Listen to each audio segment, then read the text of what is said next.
Okay, so just some casting and trivia like we normally do. Okay, this is the movie, the first movie that was directed by Chris Columbus. We've spoken about Chris Columbus last week.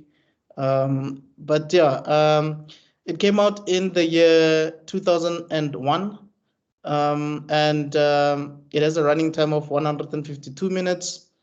It had a budget of 125 million, and it made 1.24 billion at the box office.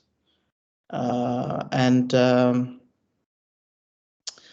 cast has Daniel Radcliffe as Harry Potter, Rupert Grint as Ron Weasley, Emma Watson as Hermione Granger, sorry, John Cleese as Nearly Headless Nick, Robbie Coltrane as Rubus Hagrid, Warwick Davis as Phyllis Flitwick, Richard Griffiths as Vernon Darcy. Yeah. Oh, Darsley. Yeah, okay. And then Richard Harris as Albus Dumbledore, which I consider the best version of Dumbledore in my opinion. Yes, he is. Ian Hart as Crinus Quirrell. Quirrell. Quirrell. Quirrell. Professor Quirrell. Oh, Quirrell. Yeah. Quirrell. And then we have John Hurt as Mr. Ollivander. We also have Alan Rickman as Severus Snape. We have Fiona Shaw as Petunia Dursley. And then we have Maggie Smith as Professor McGonagall. Yes. And then we have Julie Walters as Molly Weasley. So just to mention maybe a few of them, obviously Daniel Radcliffe, I think this is his breakout role, if I'm not mistaken. Yes. I mean, he was in Oliver Twist as a kid. Before Harry Potter? Yes. Well, David Copperfield. David Copperfield. As what? As what? A fetus? How? It must have been Oliver Twist. Is there a way to Google this? Wait, I'm on IMDb. Daniel Radcliffe. Yeah, it's David Copperfield as young David. So he played as David Copperfield as David Copperfield. And I'm sure he was in Oliver Twist too. I'm sure. But it makes, because you know what? It makes sense because his acting in this first film is impeccable, eh? So clearly he he's the best of the three. Yeah, he's the best of the three. Let's put it like that. Right. I mean, and it's not even like those other ones are horrible. It's just that he's really good. Yeah. Okay, look, Hermione.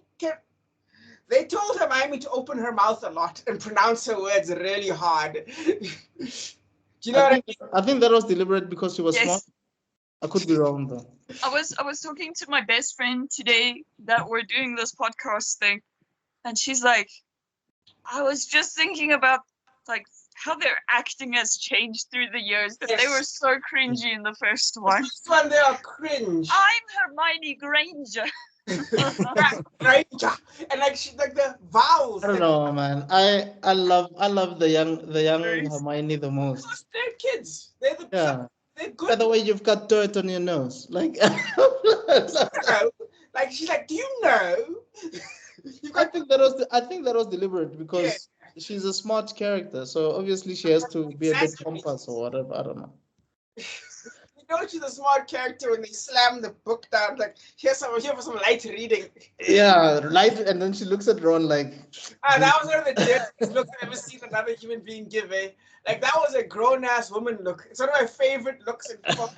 That was some Samuel L. Jackson staring right there. Just yeah, and then he was in The Woman in Black, Swiss Army Man, Now You See Me Too, The Lost City, Escape from Pretoria, where he's a South African. Oh yeah, and also Kill Your Darlings.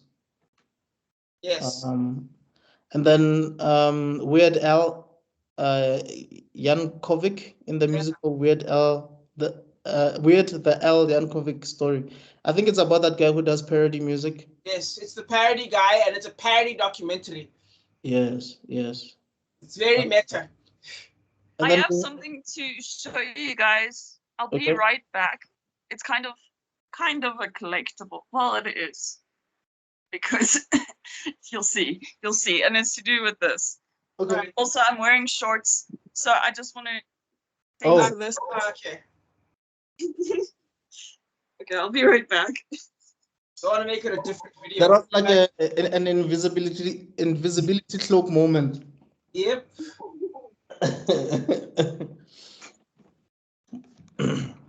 I don't know if I should continue with the cast so long. Yeah, go with the cast still. Yeah. Okay, so we have Rupert Grint.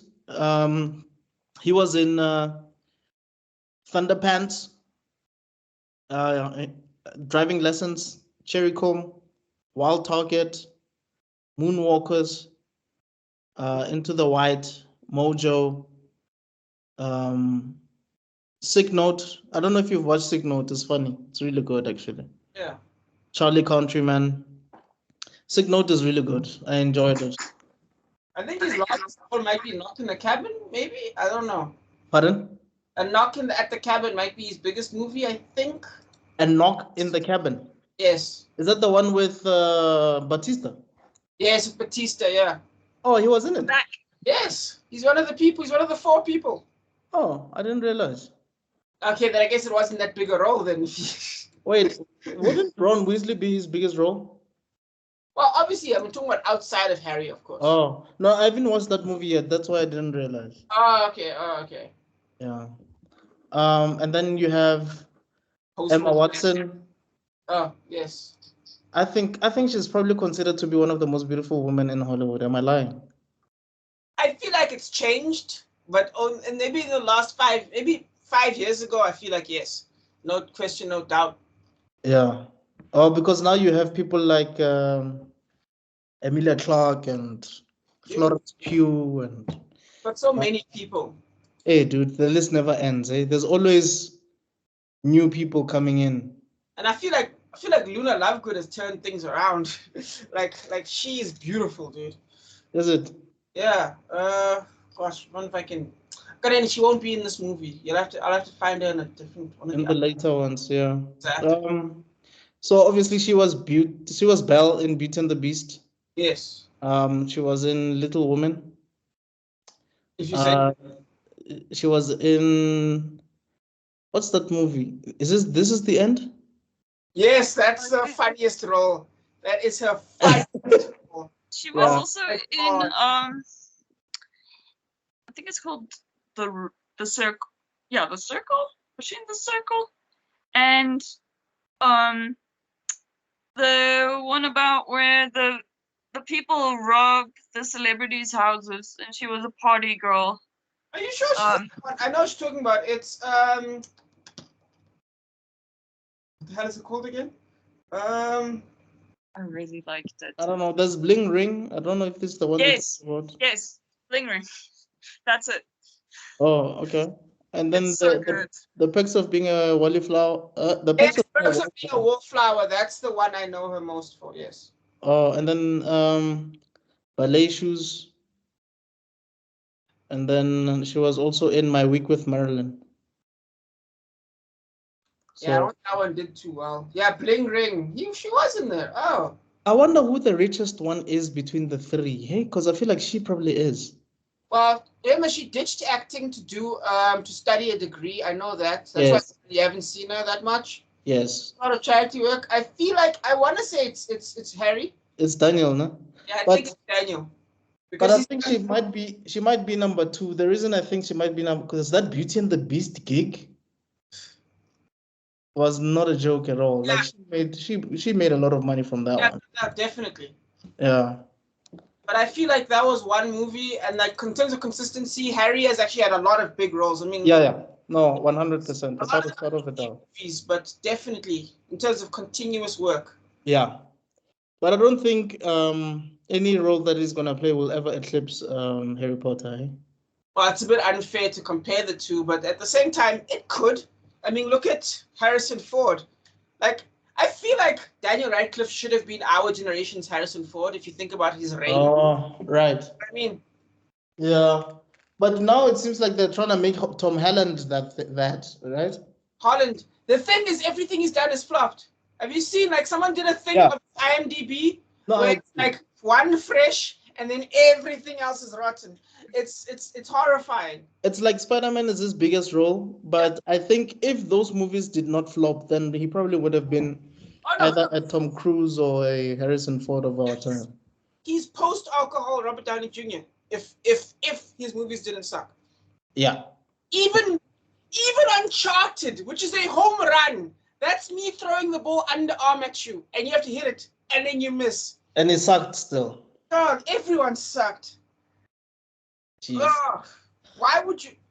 Do you know the Uncharted series? No, I've heard about it, but I've never. Okay, well, Nathan Drake is basically our age.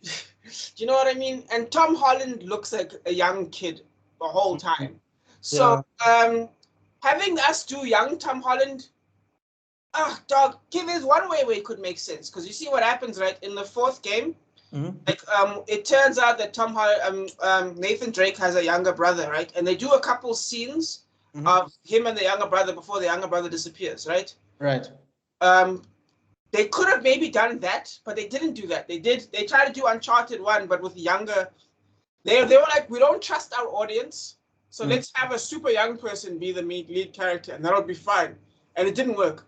Yeah, because apparently this is those type of projects that have been in development for too long and people coming in and leaving. Because who's this guy? Mark Wahlberg was approached to play the character a long time ago. Yes. But then, whatever, something went wrong. And then they called him again, and he thought he was going to play. I saw this interview, where he's like, I've got Jack Nicholson. I was like, I've got some actors in mind. And they were like, what are you talking about? What are you talking about, bro? You're the older one. He's like, huh? Like, that's painful, man. It's like when a kid calls you sir for the first time. Yeah. Charlize Theron said the same thing. Like, she was approached to play Wonder Woman's mom in Wonder Woman. And she thought she was going to play Wonder Woman. And then that's when she realized, oh, my time has come. I'm no longer playing lead roles now. I'm like the mom. I'm not chosen one anymore. I'm not Furiosa anymore. Yeah. Anyway, sorry, Robzy, I think you wanted to show us something. Oh, is she back? Yeah. Oh, nice. Oh. So Dude, that is the OG Dumbledore, eh? Yeah. At the back there. This is my favorite version of Dumbledore.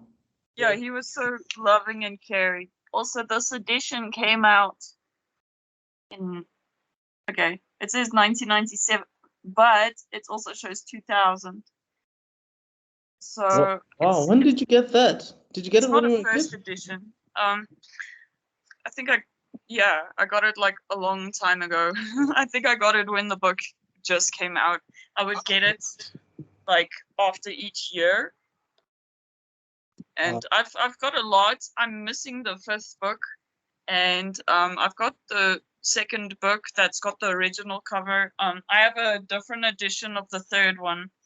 The fourth one I bought at a bookstore when it came out after a couple years, let's say 3 years. And then the sixth one I got on release, and the seventh one I got on release. Oh, that's really cool, man. Wow. I haven't read them in forever, though. I think I should change that. I'm still on the first one. Really? And now that I've watched this one, I'm like, there's so much information that was omitted from these movies, man. Oh, yeah. And they crammed a lot, but it still was too much.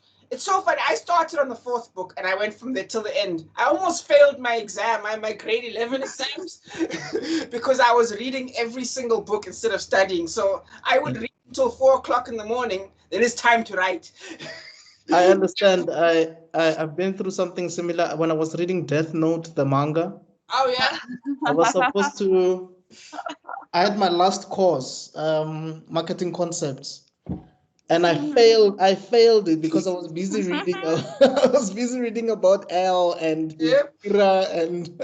I went through similar too, but for my matric exams, I was just binge watching all of Desperate Housewives, and I passed. Nice. Desperate Housewives is an interesting one. Yeah, look, those were good sacrifices, you know, Lynette Scavo and that's where that was really good. Yeah. But anyway, maybe let me just continue with just a few people. Alan Rickman already spoken about him before that he was in Die Hard, and then we also mentioned that he was in Love Actually. Yes. We also mentioned that he was in The Hitchhiker's Guide to the Galaxy. Yes. He was in Dogma. Yes, he was one of the. Was he an angel or something like that, right? Was I one of haven't seen that one, eh? He What? was in Sweeney Todd. Yeah, he was also in Sydney Todd, yeah. The Demon of Barbers. You haven't seen Dogma? I haven't That seen was good. Dogma, bro. I know. I think he was also in. On that. He was also in Perfume. Remember Perfume? Yes. I never actually watched that one, but I know it. You haven't watched Perfume? It's not the same. Don't you dare. Why do you even know Kevin James? What's his name? Kevin Smith.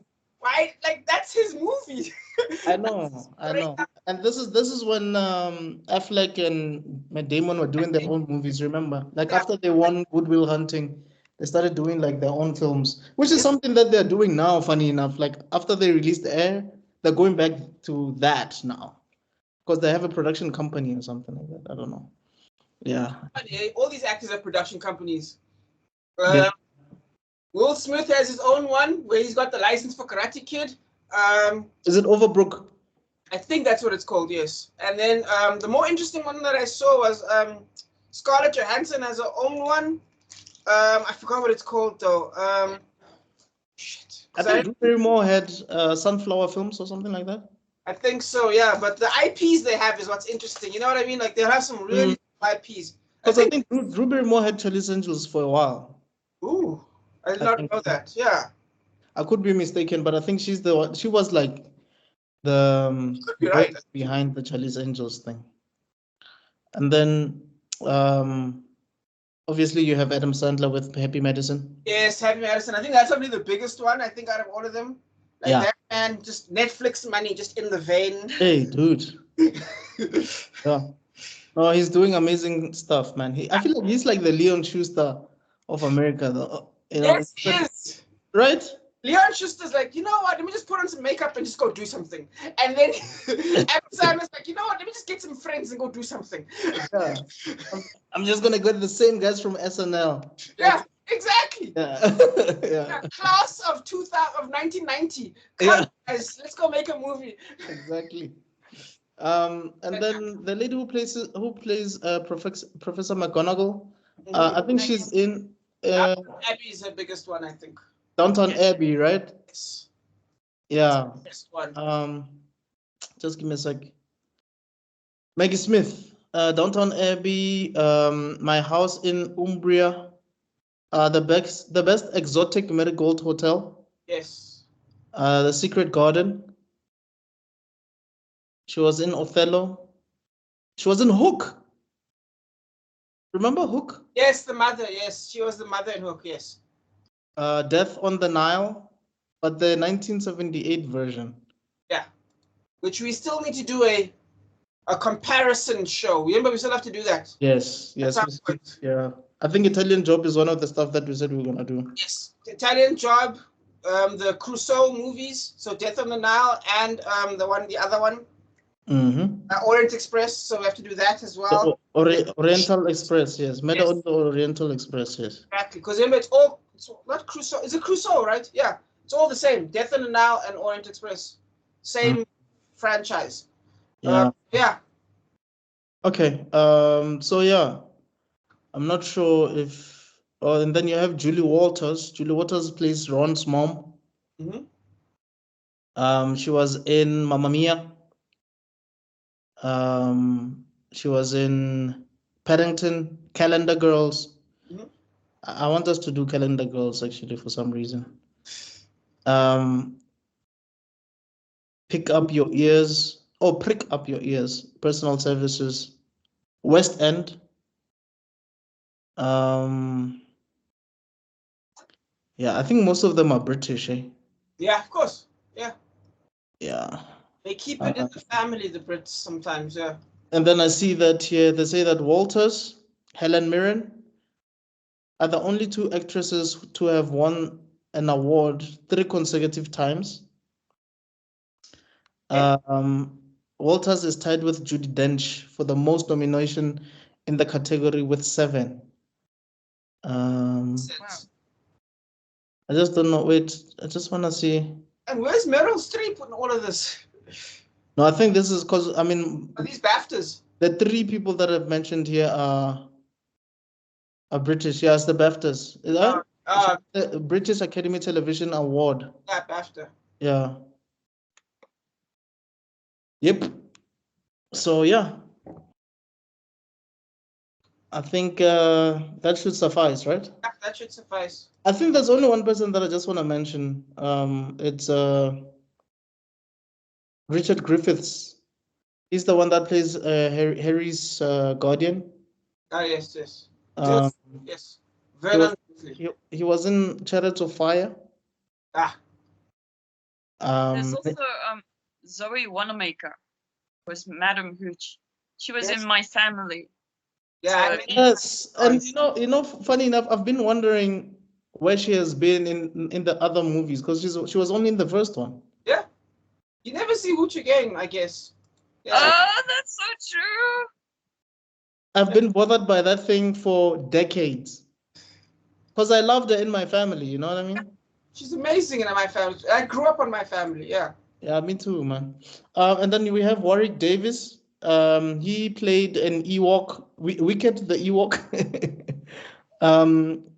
He was in Willow. I think he played the title character Willow. Yeah. And I think there's isn't there like a sequel or something of Willow? Right? Yeah, it's a TV series. It got cancelled. Oh, it got cancelled? Season, yeah.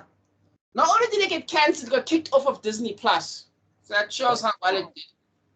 Oh, why? It was cheaper to sell the licensing away.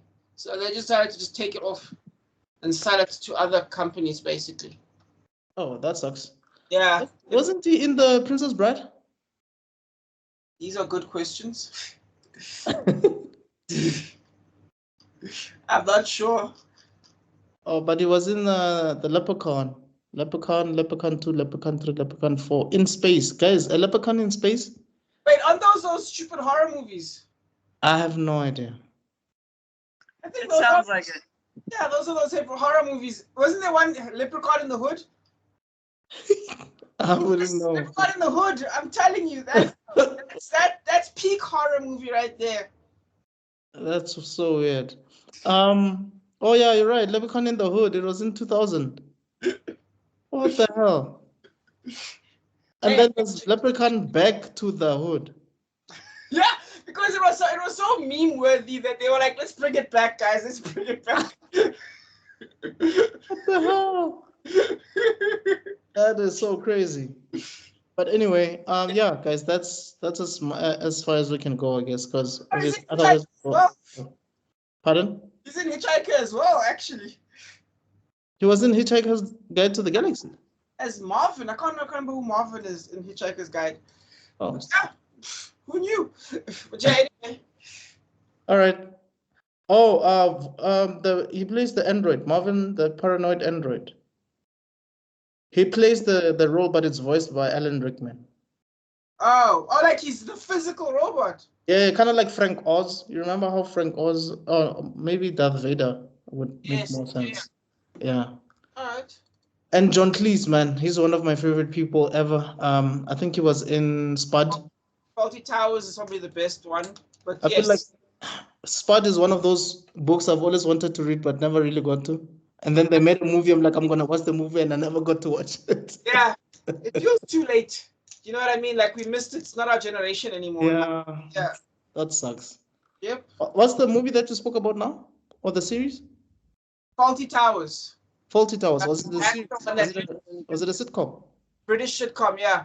starring Van Cleese as like a douchebag hotel manager. Yes, I think I used to see like clips, like he was very young at the time, right? Oh yeah. Mm. Basically, what now tall is, because that one he's fucking tall. Like, is this man 6'6" or something? Like, it's crazy. Jeez. He's And weird. I remember his role in Red Race. Do you guys remember Red Race?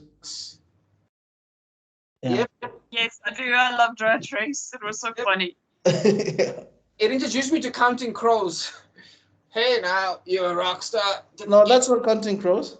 Sorry, it was Counting Crows. Is it Smash Mouth? Is it Smash Mouth? It's Smash Mouth, but somebody. Oh my god. Is it not Smash Mouth? It is Smash Mouth. I think it might be. Yes. Yeah. Then who keeps Counting Crows? Is it Shrek? So Counting Crows did Accidentally in Love for the second Shrek movie. Okay. There we go. Yes. Smash Mouth is Rat Race. And then, there you go. Someone knows their. It's not punk. It's not punk. It's new age, right? Yeah. You know, I've been meaning to do a podcast about like early 2000 pop music, man. Yep. If you're weird, you calling it pop, but yes, I agree. It would be a cool thing. I feel like pop is more like a holistic, because I don't know what to call Evanescence. I don't know what to call Linkin Park. Punk. Okay. Linkin Park would be considered alternative because it's a mix of hip hop and rock. So they call it alternative. So Limp Bizkit is also alternative. Didn't they create their own genre? Didn't Limp Bizkit create their own genre or something? No, we just call it alternative. Okay. And then you have what's this? Avril. Avril is punk, right? Avril Lavigne is punk, yeah. Okay. She would go on the same level as Weezer, and because I'm a punk rock fan. In fact, I got into a debate about whether or not we got Blink-182 is also in there, and then about The Killers. And yeah, the Killers. Yeah, leave it like this. If you've played Burnout, if you've played SSX, if you've played a lot of PS2 games in that generation, then you know more about punk rock than you realize. Right. Anything like EA. But then the Red Hot Chili Peppers? Huh? Red Hot Chili Peppers? Oof, that's a tough one because they're not punk. There's nothing alternative about them. They're more like rock. Yeah, I would say they are rock. Yeah. Yeah. Yeah, so that was the stuff that I used to listen to back in the day. Of course, dude. That was the best shit. Oh, I think just to mention one last thing before we get into it, John Williams was heavily involved with the score of this movie, and I think he's the one that makes this movie what it is in terms of the ambiance and all of that. And also the way it's used. I'll probably get into it more, but the way it's used as well also has a huge impact. Right. I mean the theme song that dum dum dum dum dum dum. Yes. That's him, right? Yeah, that's all him. Wow. And then I think he gets replaced in the second one, but then he comes back for the rest. Oh, okay. Yeah. I think so too. I think they did change composers, like they changed directors. I didn't know that. Like that. But I guess for me, the second one is my least favorite, so maybe there's a... Yeah, it's because what happens is, hey, first of all, he's expensive. Yeah, I can imagine. Indiana Jones, Star Wars. Dog. Yeah. But what they'll do is they'll deliberately keep the theme, and then there's this YouTube channel called Sideways where he explains how you can it's almost like Lego, where they take the songs into pieces, and then so the song stays. What was that? Anyway, yeah, the song, they break it up, and then it's still the same song, but they've changed a few things, and it sounds different, but it's still the same. Right. In your brain, it's the same, but in your head, I get you. I think Avengers did the same thing. Yes. We see you, Elsa. We see you.